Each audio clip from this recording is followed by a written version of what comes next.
സമൂഹ മാധ്യമങ്ങളിൽ തന്നെ ചിലർ വളഞ്ഞിട്ടാക്രമിച്ചെന്ന് താരസംഘടനയായ അമ്മയുടെ വേദിയിൽ ഇടവേള ബാബു. തന്നെ ബലിയാടാക്കിയിട്ടും ഒപ്പമുണ്ടായിരുന്നവർ നിശബ്ദരായി നിന്നു. ആരിൽ നിന്നും സഹായം കിട്ടിയില്ലെന്നും വിടവാങ്ങൽ പ്രസംഗത്തിൽ ഇടവേള ബാബു പറഞ്ഞു.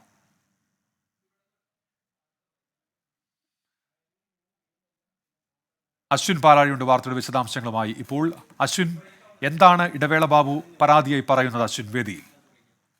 ഉന്മേഷ്, അമ്മയുടെ ഔദ്യോഗിക സ്ഥാനങ്ങളിൽ നിന്നും ഇറങ്ങിക്കൊണ്ടുള്ള വിടവാങ്ങൽ പ്രസംഗത്തിലാണ് വികാരധീനനായി അദ്ദേഹം സംസാരിച്ചത്. കഴിഞ്ഞ കുറെ നാളുകളായി സമൂഹ മാധ്യമങ്ങളിൽ തനിക്ക് വലിയ ആക്രമണമാണ് നേരിടേണ്ടി വരുന്നത്. തന്നെ പലരും ബലിയാടാക്കിയിട്ടും ഒപ്പമുണ്ടായിരുന്നവർ നിശബ്ദരായിരുന്നു. അതായത് അമ്മ ഭാരവാഹികളും അമ്മയിൽ ഉണ്ടായിരുന്ന ആളുകളും തനിക്ക് വേണ്ടി സംസാരിച്ചില്ല, ആരിൽ നിന്നും ഒരു സഹായവും കിട്ടിയില്ല എന്നുള്ള ഒരു വിഷമമാണ് അദ്ദേഹം പ്രസംഗത്തിൽ പങ്കുവച്ചത്.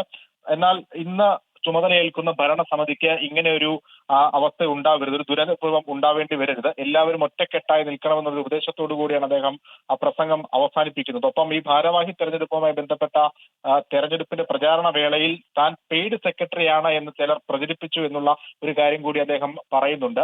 50,000 രൂപ മാത്രമാണ് താൻ വാങ്ങുന്നത് എന്നുള്ള ഒരു വ്യക്തത കൂടി അദ്ദേഹം വരുത്തിയിട്ടുണ്ട്. അതിൽ 20,000 രൂപ ഡ്രൈവർക്ക് ശമ്പളമായും 20,000 രൂപ ഈ ഫ്ളാറ്റിന്റെ വാടകയായും വണ്ടിയുടെ വാടകയുമായി കൊടുക്കുന്നു. 10,000 രൂപ മാത്രമാണ് തന്റെ ആവശ്യങ്ങൾക്കായി വാങ്ങുന്നതെന്ന് കൂടെ വിശദീകരണം കൂടി അദ്ദേഹം നൽകുന്നുണ്ട്. എന്തായാലും വിടവാങ്ങൽ പ്രസംഗത്തിലാണ് ഇത്തരത്തിലുള്ള പരാതിയും വിഷമങ്ങളും കൂടി അദ്ദേഹം ഒപ്പം ഉണ്ടായിരുന്നവർക്ക് മുന്നിൽ പങ്കുവച്ചത്. അശ്വിൻ, ഇപ്പോൾ നടൻ സിദ്ദിഖ് അമ്മയുടെ ജനറൽ സെക്രട്ടറിയെ തെരഞ്ഞെടുക്കപ്പെട്ടു എന്നുള്ള വിവരം കൂടി വരുന്നുണ്ടല്ലോ. ജഗദീഷും ജയൻ ചേർത്തലയുമാണല്ലോ വൈസ് പ്രസിഡന്റുമാര്. ഈ എക്സിക്യൂട്ടീവ് കമ്മിറ്റിയിലേക്കുള്ള വോട്ടെടുപ്പ് തുടരുകയാണോ അശ്വിൻ?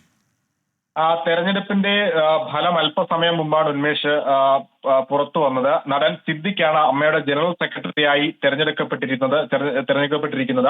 ഔദ്യോഗിക പക്ഷത്തിന്റെ സ്ഥാനാർത്ഥിയായാണ് സിദ്ദിഖ് മത്സരിച്ചിരുന്നത്. 2 പേർ കൂടി ഉണ്ടായിരുന്നു. അവരെ പിന്തള്ളിയാണ് സിദ്ദിഖിന്റെ വിജയം. ഒപ്പം പ്രസിഡന്റും വൈസ് പ്രസിഡന്റുമാരായി ജഗദീഷും ജയൻ ചേർത്തലയും തെരഞ്ഞെടുക്കപ്പെട്ടിട്ടുണ്ട്. എക്സിക്യൂട്ടീവ് കമ്മിറ്റിയിലേക്കുള്ള വോട്ടെണ്ണൽ തുടരുകയാണ്. അതടക്കമുള്ള പുതിയ തെരഞ്ഞെടുപ്പ് വിവരങ്ങൾ അതിന്റെ റിസൾട്ട് അല്പസമയത്തിനുള്ളിൽ പൂർണ്ണമായി തന്നെ പുറത്തു വരും. ശരി, അശ്വിൻ പാലാഴിയാണ് വിവരങ്ങൾ നൽകിയത് കൊച്ചിയിൽ നിന്ന്. ലോകത്തെവിടെയായാലും ഏത് സമയത്തും 24 വാർത്തകളും ഓഗ്മെന്റഡ് റിയാലിറ്റി പാക്കേജുകളും എക്സ്പ്ലെയിനറുകളും വിശദമായി കാണാൻ ഞങ്ങളുടെ യൂട്യൂബ് ചാനൽ നിങ്ങൾക്ക് സബ്സ്ക്രൈബ് ചെയ്യാം.